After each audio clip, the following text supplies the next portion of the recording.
We've got a very distressing and complicated story which began last July in the Dominican Republic. With us in the studio now, we've got Jeanette Clements. Jeanette's daughter, Nicole, was involved in a car accident, and as a result of this car accident, which is quite complicated, which we'll talk about, it resulted in the death of Nicole's husband. And Nicole was charged with his murder. That was the beginning of this nightmare. Still without a trial, she's now coming to terms with having a potentially life-threatening condition while she's in the Dominican Republic behind bars. Jeanette, a terrible nightmare for you. I mean, we're seeing the families of the girls who are being held in Peru at the moment. So all this must be very fresh to you, and you think of their parents and the hell they're going through. This all happened last July. So tell us what happened on that day of the accident with Nicole and her husband. Well, Nicole was a representative for Thomas Cook, and there were people that were used to be reps had gone over there on holiday, so Nicole went to the hotel to meet them for a drink, and her husband had gone out with the brother. So then the girls decided later on that they were going to go to a club. So they told Jorge to go down to the hotel to meet them, for them to go on to a club. So they decided then that they weren't going to go. So they left the hotel. And as they left the hotel, they drive through this area, which is quite dark, and there aren't any people there. So this is just incredible when you think that they've driven through that area, then they come to an area, but it's an area that's quite lit, and there's hotels there, and people were finishing work, and they were just up at the top of the road, but Jorge was on the outside of the Jeep. So he's on his motorbike, yes, isn't he? Yeah, because he met later. Yes. Because he met later, he went down on his bike. But he was terrible for driving in the middle of the road and rubbing Nicole's head and messing about all the time. And she used to worry because the driving over, if people had been on holiday, they would understand. So she told him to go over onto the inside because she was worried. And they came up to this lit area, and there were many people coming up from the hotel. And as they got up there, they just walk in the middle of the road. And Nicole said that she moved over, and all she can think of, she must have clipped the back end of his bike. But you've got to bear in mind, they have no lights on their bikes, they don't wear crash helmets or anything. So his bike went the one way, and she drove up the bank thinking, because his bike had gone that way, that he'd gone that way, so she thought that she would miss him. And she jumped out of the Jeep, calling for him, and she just couldn't see where he was. She realised then that he was under the Jeep, and she was screaming to these people to help her to get him out, because she was there trying, she ripped all her clothes and trying to pull him out herself.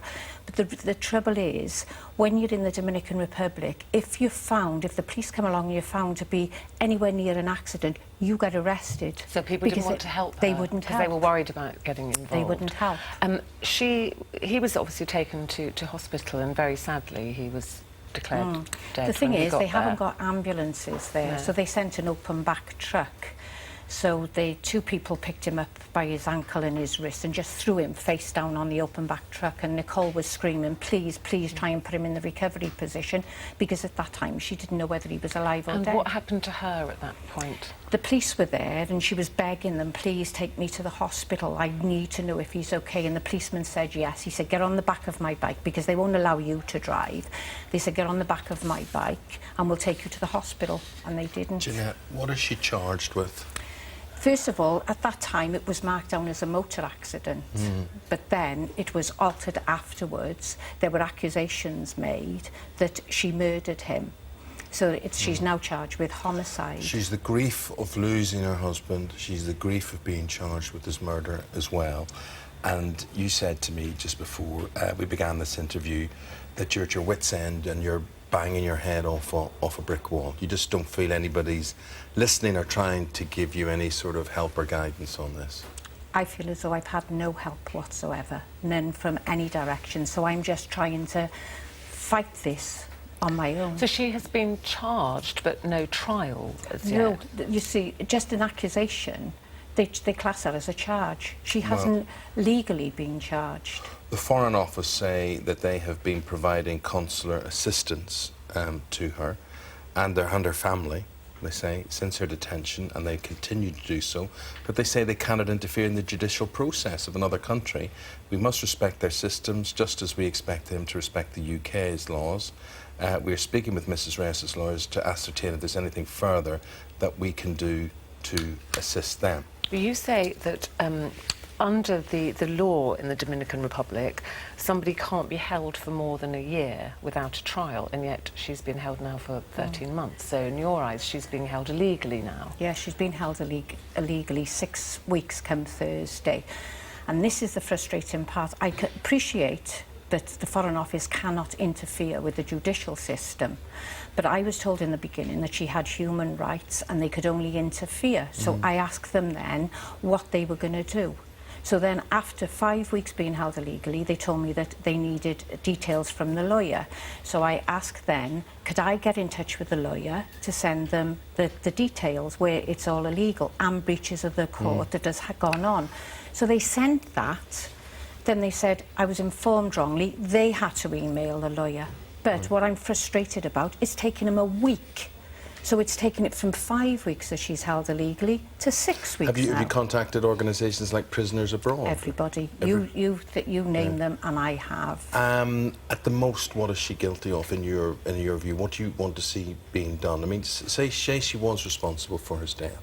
What can happen? What else can they do but charge her? It's clearly that it was an accident. And the thing is, I just need help. What I say is I've tried to go to the Foreign Office everywhere, and as far as I'm concerned, I feel nothing is being done. But what I would like to say, if Mr. David Cameron was watching this now, if it was his daughter, what would he do next? Because I would love to meet with him and show him all the proof of all the emails and everything else and show him how little has been done. So what would he do next? Well, you never know, somebody from his office might be watching, Jeanette.